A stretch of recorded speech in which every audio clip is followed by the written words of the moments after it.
We're talking about today using the Detailed Teacher's Guide. The Detailed Teacher's Guide was created for people that didn't really have strong teaching gifts, but they want to disciple. It's a discipling tool, and this is the way it works. In your manual, you will find using the Detailed Teacher's Guide, trusting Jesus alone, and I'm just going to read what it says here. Note, the following information may be read out loud, a numbered section at a time, with the person or persons being discipled. After each numbered section is read, pause and ask the question or questions that correspond to the paragraph or paragraphs, and then discuss them. I'm going to show you how that works. Trusting Jesus alone. If you notice, paragraph number 1, it has a little number 1 in front of it, and this is what it says. It says, suppose you were to die tonight and stand before God, and He were to say, why should I let you into my heaven? What would you say? Let us state it another way. What do you think a person has to do to go to heaven? And then you go to the bottom of the page and ask the question. Sally, Johnny, Jim, what do you think a person has to do in order to go to heaven? Just let them answer anything they want to answer. Then you go to the next paragraph that has a number 2 in front of it. According to our survey, most people answer this question by saying something like this. I have to do the best I can, live a good life, keep the 10 Commandments, love my neighbor, etc. Then go to the bottom of the page and ask the question.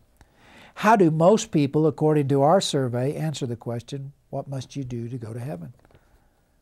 Well, keep the 10 Commandments, do the best you can, live a good life. Just exactly what I said. Well, then you're along with the majority of people, because that's what a lot of people think they have to do to go to heaven.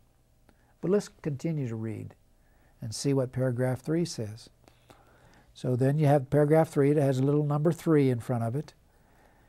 And then we will ask the question that has a little number 3 on the bottom of the page. And this is what paragraph 3 says. It is true that if we kept God's laws and commandments perfectly in both our actions and our attitudes, that we would have a righteousness that equaled God's. The only problem is no one has ever done that. There are over 613 commandments in the Old Testament, hundreds of commandments in the New Testament. For a person to be justified by the law, that means to be declared righteous before God by law keeping, he would have to keep the whole law, and he would have to do it perfectly without one slip. The Bible states this, the Living Bible states this. Moses wrote concerning the law that if a person could be perfectly good and hold out against temptation all his life and never sin once, only then could he be pardoned and saved. Now you go to the next question and you ask them to open the Bible to Titus chapter 3 and verse 5, and here's the question. What does Titus chapter 3 and verse 5 say about being saved by our own good works? And you get them to read it. And it says, not by works of righteousness that we have done, but according to His mercy, He saved us. So here's how easy it is to disciple with the Detailed Teacher's Guide.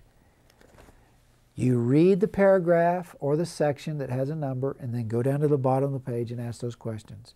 You read the next paragraph with a number, go down to the number on the bottom of the page and ask the question or questions. You go to the next paragraph that has a different number and then go down to the bottom and read that and ask the question or questions. And the lesson itself will keep you on track and keep you teaching, and then you just ask the questions and make it interactive. Let me tell you something. This method of teaching is the method that we call cults are using in the world today to disciple probably, 300,000 Bible studies around the world today, because anybody can do it. I asked one time my Charis Bible College students, why can this particular denomination down here, this what you call a cult or a sect, disciple everyone? And over at the quote, charismatic church, only 3 can disciple. They said, well, because there's 3 teaching gifts. And all these people, these 200 people down here, can disciple all over the world? Have they got more teaching gifts? No.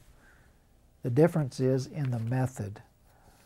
And they have a teaching tool that their people can use to teach all the nations. And the Detailed Teacher's Guide is a teaching tool that can be used even if a person does not have a strong teaching gift. So I encourage you to get familiar with this, how to use this, to go into those villages, to go into those cities, to go into those apartments or wherever it is, and disciple. Because God, through the Discipleship Evangelism program here, is making a tool available to you to help you not just go through a form of evangelism and never see anybody again, but to actually obey Jesus' command to go into the world and make disciples. God bless you.